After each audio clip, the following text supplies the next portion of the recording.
Hello. Recently, I've been enjoying reading some of the comments from the user named Captain Late Night. Oh, by the way, you said if you ever come to California, you'd like to buy me lunch or something like that, or if I come to Texas, likewise. Okay, I'll take you up on that if we ever can meet. Um, so, um, I was making a joke to you, and I don't know if you would understand it in the comments, so I thought I would just elaborate on it a little bit. I remember when my tinnitus was not so good, and I also had another problem where my knee hurt, and I really believed that COVID had really screwed me up. I think it did, but I'm better now. But some of it was in my mind because I had several things change about my body, including the tinnitus. I have a tingle in my leg, a swollen joint in my toe. I had a hurt knee.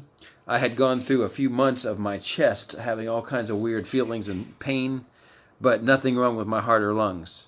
So if you and not being able to sleep on top of all that. So if you can imagine the anxiety one might have from that, and I created lots of beliefs about what COVID did to me, and I've had to learn that maybe I'm actually okay.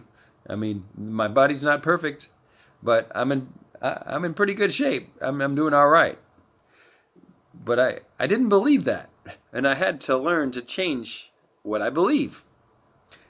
And then after I changed what I believed, I even felt better.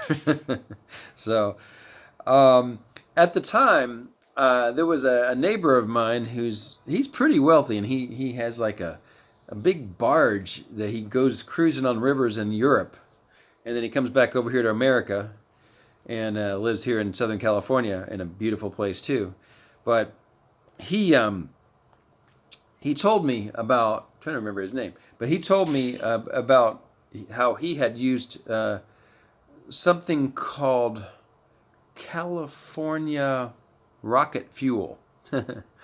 And I guess basically what California rocket fuel was, at first I thought it was some type of marijuana or cannabis, but actually no.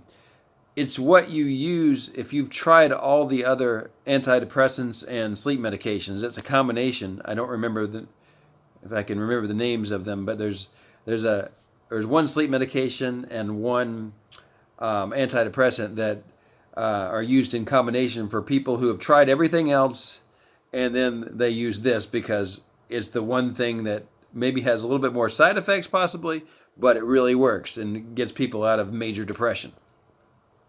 So he was just letting me know, look, David, I've been through some pretty crazy stuff, and I tried everything, and actually one of the antidepressants wore it off, and I got to the California rocket fuel phase of using antidepressants. And I guess because of what he went through, he always felt that whenever he encountered someone who had anxiety or depression problems, that he wanted to talk to him and help them out. So he had a talk with me, and one of the things that he elaborated on was about how he put a name to the person who, in his case, wanted to kill himself. It's like, who is this person who, in their mind, they want to kill themselves? It's not me, you know. I don't want to say it like that way because fortunately I have never had that desire whatsoever. I want to live. I want to live a full life. But let me get back to the point. Sorry. Remember my comment about Dr. Jekyll and Mr. Hyde.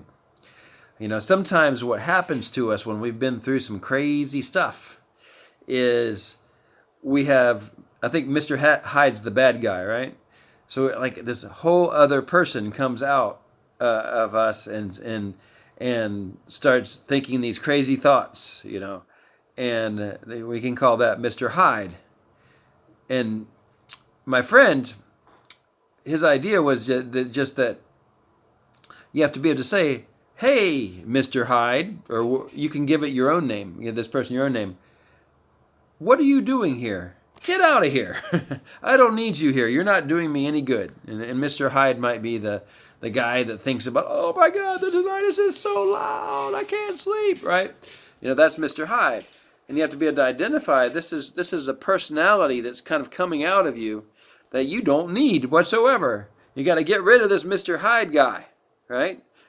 And you know, go back to maybe Dr. Jekyll. I don't know, but I mean, there's a good person in you that when you feel good and when you are feeling confident about yourself and when you're doing the things that you know you should be doing, like putting up your laundry and making your bed and cleaning your room and doing your work or whatever else you should be doing, and actually enjoying doing that and cooking food, or going out with friends, whatever it is that you do that you enjoy, and there's that person, and you got to find that person. And whenever Dr. Hyde comes, you say, get the out of here, right? And because you don't need that guy. That guy has sort of he's that guy that keeps crashing your party, and he's coming on and telling you there's a big problem here and you are miserable, right? And you gotta say, like, get out of here, I don't need you. So the idea here is, I think he got this from his counseling. He did some counseling with a psychiatrist or something. And basically, this was one of the ideas, is just putting a name to this person that keeps it appearing that you don't need him or her, and get rid of them, because you've got a wonderful person inside you too, and you have to keep working on cultivating that person who's worthwhile. So, but one of the reasons I make some of these videos is there's so much people are not willing to talk about. You talk about, talking about how crazy it was for you to go through the tinnitus. I'll make this another topic for another day. I know sometimes in counseling, they tell you need to go back and explore all the crazy things that happened to you and try to make sense of them. I'm not really a fan of doing that. I think that just brings out Mr. Hyde. You got to feel your intense emotions, your anger and your sadness, and you got to cry, and only after you cry and get angry, then you'll go through your emotions and somehow that'll make you better. No, I don't think so. There may be somebody that'll disagree with me. I think actually what you want to do is just get in the habit of being the person that you would really like to be.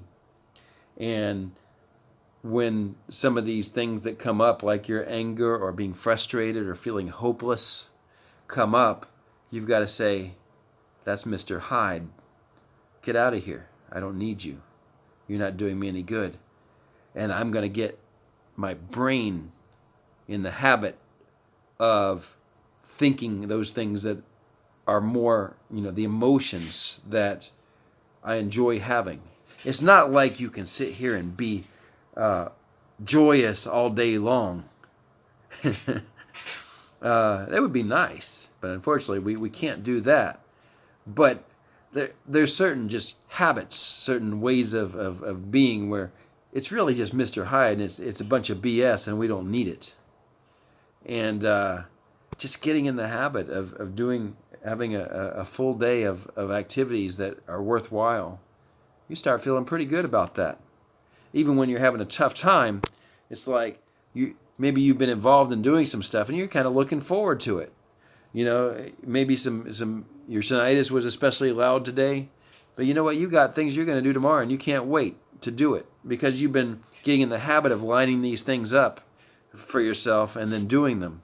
And you've got confidence in yourself now. I've been doing some pretty cool stuff now.